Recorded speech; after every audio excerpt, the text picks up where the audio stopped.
এর আগে সচিবালয়ের জয় দেখবেন বারবার বলেছে কোনো এভিডেন্স পাবেন না আমাদের ব্যাপারে, এবং তিনি কিন্তু তথ্য উপদেষ্টা ছিলেন, লাখ লাখ হাজার হাজার কোটি টাকা লুটপাটের নায়ক ছিলেন তিনি।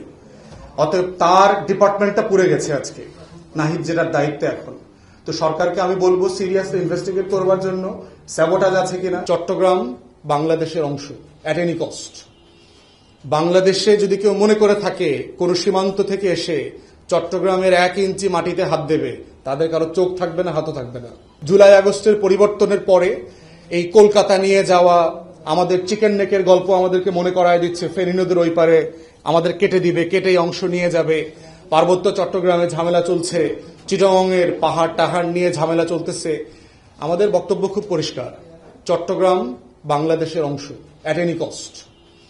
বাংলাদেশে যদি কেউ মনে করে থাকে কোন সীমান্ত থেকে এসে চট্টগ্রামের 1 ইঞ্চি মাটিতে হাত দেবে, তাদের কারো চোখ থাকবে না, হাতও থাকবে না। খুব পরিষ্কার আমাদের বক্তব্য। বাংলাদেশের স্বাধীনতা, সার্বভৌমত্ব, জাতীয় স্বার্থ এবং আত্মমর্যাদার প্রশ্নে কোনো কম্প্রোমাইজ হবে না। এজন্য বাংলাদেশের ইতিহাসের প্রত্যেকটা পরতে পরতে যদি রিভাইজ করতে হয় আমরা রিভাইজ করব, কিন্তু আমাদের স্বাধীনতা সার্বভৌমত্বের ব্যাপারে কোনো কম্প্রোমাইজ হবে না। যারা বাংলাদেশের চিকেন নেক নিয়ে খেলছে তাদের ভূ রাজনীতির নলেজ আবার নতুন করে পড়াশোনা করতে হবে। কৌটল্যের কয়েক শত বছর আগের পুরাতন বস্তা পচা নীলক্ষেতের গাইড বই পড়ে যদি আপনারা মনে করে থাকেন চাণক্যপুরী থেকে যে বাংলাদেশের ভূখণ্ডে হাত দেবেন, অনেকবার ভেবে দেখা উচিত। তাহলে আমাদের ভূ রাজনীতির ব্যাপারে আমরা খুবই পরিষ্কার। এবি পার্টির রাজনীতি হচ্ছে আমরা ইস্যু বেস পলিটিক্স করছি, কিন্তু আমাদের স্বাধীনতা, আত্মমর্যাদা, সার্বভৌমত্বের প্রশ্নে আমরা আপোষহীন। এখানে কোনো কম্প্রোমাইজ হবে না। চট্টগ্রামবাসীর সাথে আমাদের এই পজিশন একেবারে অঙ্গাঅঙ্গিভাবে জড়িত আছে। তাই এই লড়াইটা আগামী দিনের লড়াই, এই লড়াইটা হচ্ছে আগামী দিনের রাজনীতি। বাংলাদেশকে যদি ঘুরে দাঁড়াতে হয়, পুরাতন আমলের রাজনীতি নিয়ে বাংলাদেশকে আর ঘোরানো যাবে না।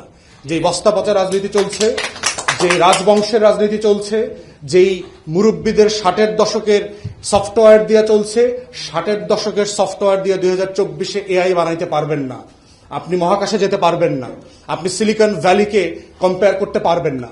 অতএব সেই বাংলাদেশের জন্য নতুন রাজনীতি ইনোভেটেবল রিয়েলিটিতে পরিণত হয়েছে, একটা অনিবার্য বাস্তবতা।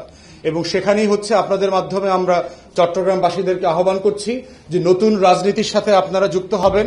নতুন এই ইস্যু ভিত্তিক রাজনীতি হচ্ছে আপনার জীবনের রাজনীতি। আপনার ভোগান্তি কিভাবে কমবে সেটা নিয়ে আমাদের রাজনীতি, আপনার নাগরিক অধিকার কিভাবে নিশ্চিত হবে সেটা নিয়ে আমাদের এই রাজনীতি।